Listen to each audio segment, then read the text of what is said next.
Hello and welcome back to The Lion's Den. I'm your host Matt, as always, and I'm sick currently, so if I sound a bit weird, that would be why. Also, I'm recording this in the most convoluted setup possible because I forgot to record yesterday because I essentially was just dying. So it's probably going to get really hot in here. But if it sounds good, I can't complain. So let's get into it. I talked about Animal Crossings last week, and I didn't talk about any of the other things that I had planned. So let's talk about that. So the first thing I want to talk about is a couple of weeks back, I nearly got run over. Not run over, well, run off the road. Essentially, I was driving next to what we call a ring road. So it's essentially just a kind of high-speed road that you can keep driving on and avoid roundabouts and junctions and stuff if you need to travel a significant distance within a city area. Now, the lane I was in was kind of avoiding the ring road. It was by the side of it, and you can kind of merge in and off of it. So I just wanted to go straight and avoid the ring road entirely. But there was a lorry in the lane to the right of me on the ring road that clearly wanted to come off of said ring road and into my lane. I must have been in the blind spot because they then just merged into my lane. And I can't decide if they were indicating or not. That was the one thing that kind of freaked me out, but I think they weren't, which is why I was then very concerned because I was like, hang on. You're coming into my lane, help, stop. No, I'm here. You gotta cross me. I managed to brake in time, thankfully. But I did hear a really big scraping noise, which freaked me out because I thought, oh my god, has he scraped the side of my car or if I scraped the curb? Thankfully, I assume what it was is that my tire had scraped the curb, so that was the noise. So there was literally no physical damage to the car. I was completely fine, just a little shaken, obviously, because that's kind of terrifying. I'm very thankful to the person that was behind me who noticed what was going on and stopped before they rear-ended me, so that's very good. But it's just a kind of PSA to be very careful when you're out driving because people are stupid. Like if they had been indicating, I could have slowed down and waited for them to go because clearly they just couldn't see me. But not fun. Anyway, let's talk about some more interesting stuff. So I might have mentioned before, but I ended up doing a physics degree. That's what I went on to do, and honestly, I really enjoyed it. I really enjoyed doing university and I really enjoyed doing a physics degree specifically. And I kind of wanted to talk about why I ended up going that route. Now, a lot of people say that you should really enjoy your school years, and that's because by the time you then get to being an adult and going out into the real world and doing education, and then on to jobs and stuff, you're gonna realize that actually it was really good, a really good time, and being an adult kind of sucks. But I completely disagree. I actually hated school. Not hated, but really didn't enjoy school. It wasn't my best years, to be honest. But university was the complete opposite. So, school education, they have to force you to do a lot of stuff you probably don't enjoy. Like for me, one of the biggest things was English. I actually hate doing English. I hated studying the language and the literature and everything. And I hated doing subjects like history because I found it dreadfully boring. And biology and chemistry, I'm not really my cup of tea either, but you have to do it because of certain qualifications you need in the UK and I imagine in other countries. So personally, I didn't particularly enjoy school that much, but university is different because I am doing a subject I was interested in. I wanted to do a physics degree, and then I could pick modules and stuff that actually interested me whilst I was doing my degree, and that was infinitely more enjoyable because instead of studying being annoying and tedious and frustrating, it was enjoyable and still tedious and frustrating because it's trying to learn content, but it was nice. And a lot more, what's the word? Intriguing, I think is the best word to describe it. If something draws you in and makes you think, oh, yeah, I want to learn more and want to figure out more, then it's a much better time, really. And it's not like a waste of time. I hated studying for subjects that are memory based, like history or English literature specifically. Remembering quotes from books is like, oh. If you want me to analyze a text, give me the text, but then don't ask me to talk about the rest of the book. Just ask me to tell you what I can get from like a specific passage. That would be a much more nice way of testing that. Anyway, I digress. University was also really nice because university is like being an adult but free.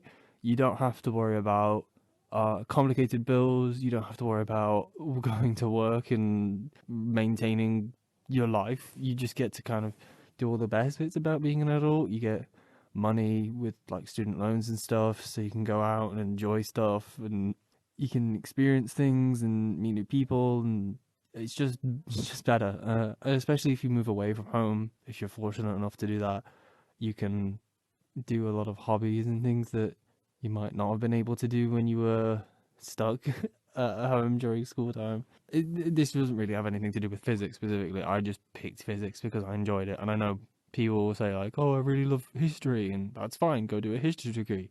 You'll have the exact same experience as I did, in the sense of it's really fun and interesting and enjoyable, and then all the other stuff of being an adult on top of that at university and whatnot. So I just physics was what fit me particularly well. So speaking of school stuff, so I wanted to talk a little bit about my experience with art.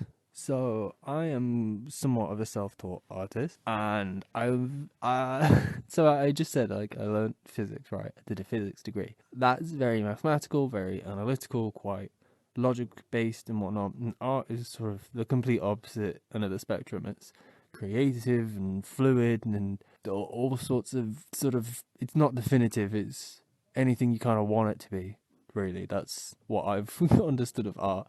But throughout school, I was not the art kid. I sucked at it 100%. I never had any interest in drawing or learning about the history of art or doing modeling or clay stuff or any of the 3D mediums and whatnot. But I was always put in the high art classes because the way my high school did what level you were in each subject, it was based on kind of everything. So because I was very strong in literally everything else, they also put me in the top art classes because they're like, well, we're not going to put you in a bottom art class because it wouldn't make any sense for timetabling and whatnot.